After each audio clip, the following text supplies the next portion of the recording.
Good morning mga kabayan! Welcome pong muli sa ating latest update rito sa South Luzon Expressway Toll Road 4 sa portion ng Barangay San Agustin, Santo Tomas City, Batangas.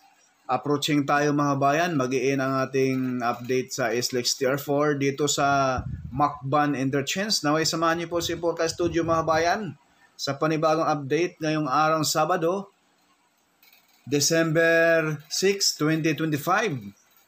Approaching na tayo doon sa mismong Macban mga bayan. Napakakinis, napakalapad ang SLEX TR4. Sana ay mabuksan na ito ngayong darating na 2026, no?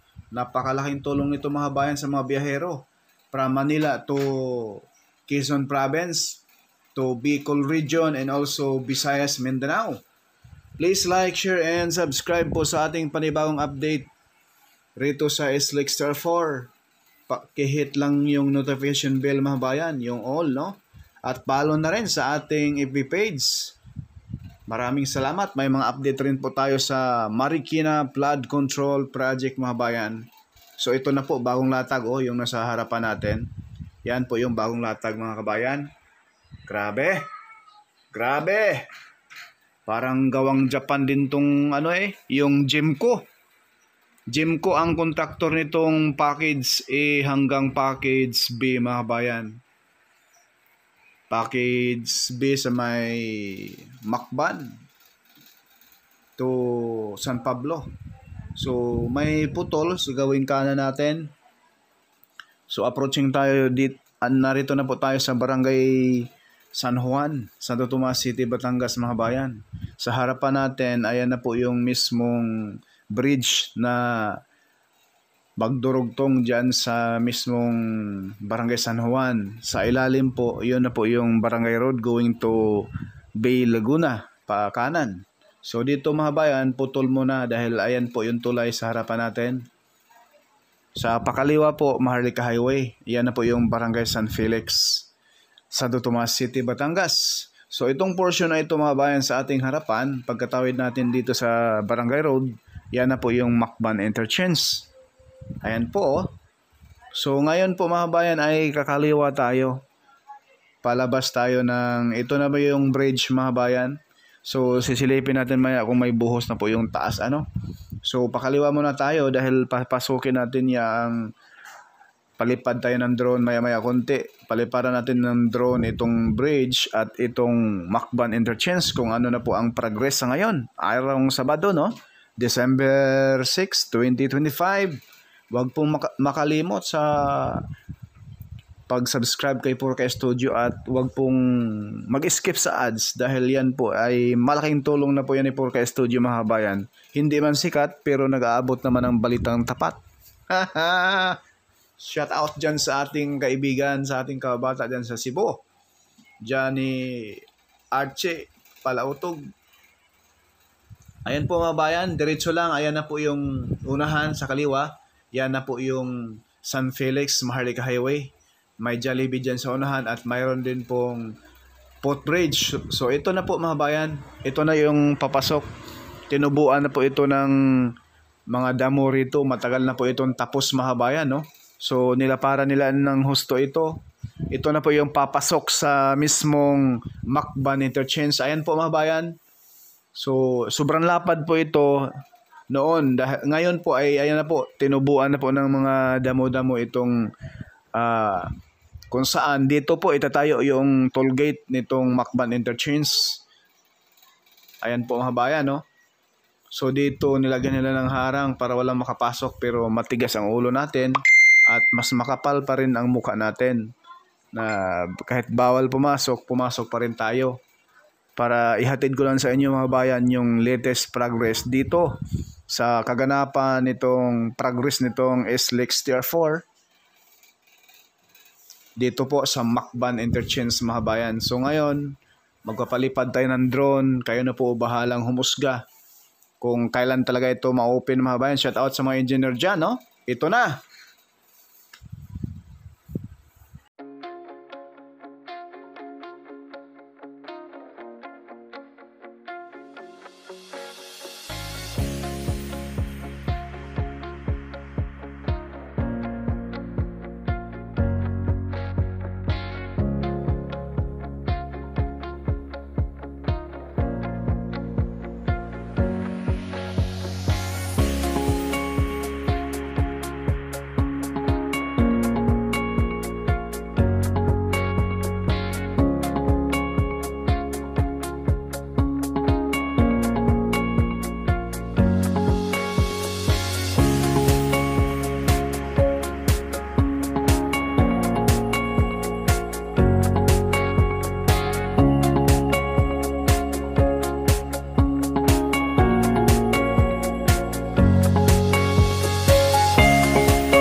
yan na po yung bridge kagaganina mga kabayan. Sa gilid mismo niyan, dyan tayo dumaan, ano.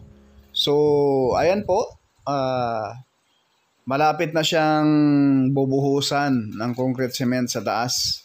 So, ayan kaharap sa ating camera, going to Bay Laguna. So, dyan sa unahan, ayan na po yung mga geothermal na kung saan yan po yung tumutulong sa pagsusupply ng kuryente sa buong South Luzon. So, alam naman natin ang South Luzon mga bayan ay napakaraming pabrika. Lalo na po dito sa Batangas, Santo Tomas area, Laguna.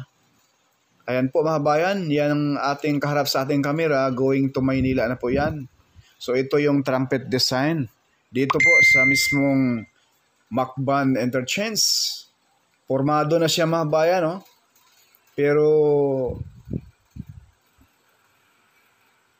tatambakan pa itong bandang kanan. Pero may nakaprepare na po dyan ng mga buhangin. So actually, doon sa unahan, ayan po, nag-start na pala sila rito mga bayan, paglatag ng concrete cement. Dito mismo sa trumpet design, sa mismong Macban Interchange. So yung baba natin mga bayan, yan na po yung Macban Interchange, no? So dito po iikot. At yung hinintuan natin kaganina sa motor natin bago tayo nagpalipad ng drone. So, yun po yung area kung saan dyan po itatayo yung mga toll gate. Toll gate mismo mga bayan. Entrance, exit. Ano? Dyan sa unahan na, lagyan natin ng arrow. So, yung area na yun mga bayan, dyan po itatayo yung toll gate. So, yung parang box na yan sa bandang kaliwa natin, dyan po yung tunnel, yung kapag galing ka ng Macban, galing ka ng San Felix or Maharlika Highway papuntang Padre Pio. Malapit lang po dito mga bayan ha, ang church ng Padre Pio. Malapit lang dito. So pagkalabas ng Maharlika Highway, right side lang kayo, Padre Pio na po yan. At may dito po malapit mga bayan, Barangay San Agustin, andyan karugtong po yung Malbar, no? To Malbar, Batangas to Santo Tomas Bypass Road. Mala Expressway din po mga kabayan. Yan po yung kagandahan rito sa areang ito dahil may bypass road din po papuntang Malbar, Batangas. Tumbok po mismo yung BSU, no? Batangas State University. Yung Malbar, Santo Tomas Bypass Road.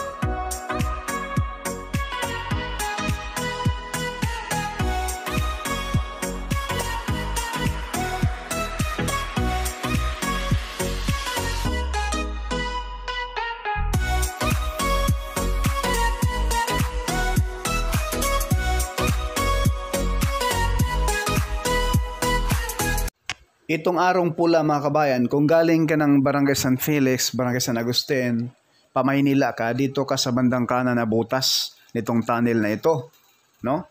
Kung ikaw naman ay galing ng Lucena, pa-exit ka papunta ka ng Padre Pio Church or Malbar, dito ka sa butas na kaliwa. Gets po, dahil iikot ka rito mga bayan, dito sa circle, pa-exit ka ng Macban, pa-exit ka ng Barangay San Felix. Gets po mga bayan? So itong kaharap sa ating camera ngayon, kung galing ka ng Malbar, pamaynila po kayo, dito kayo iikot pa kanan. So yan lang po muna mga bayan yung ating latest update dito sa South Luzon Expressway Toll Road 4. Baka makalimot ang lahat. Pag-subscribe, baka naman pamasko ni Purka Studio. Purka Studio hindi sikat pero nag-aabot ng balitang tapat.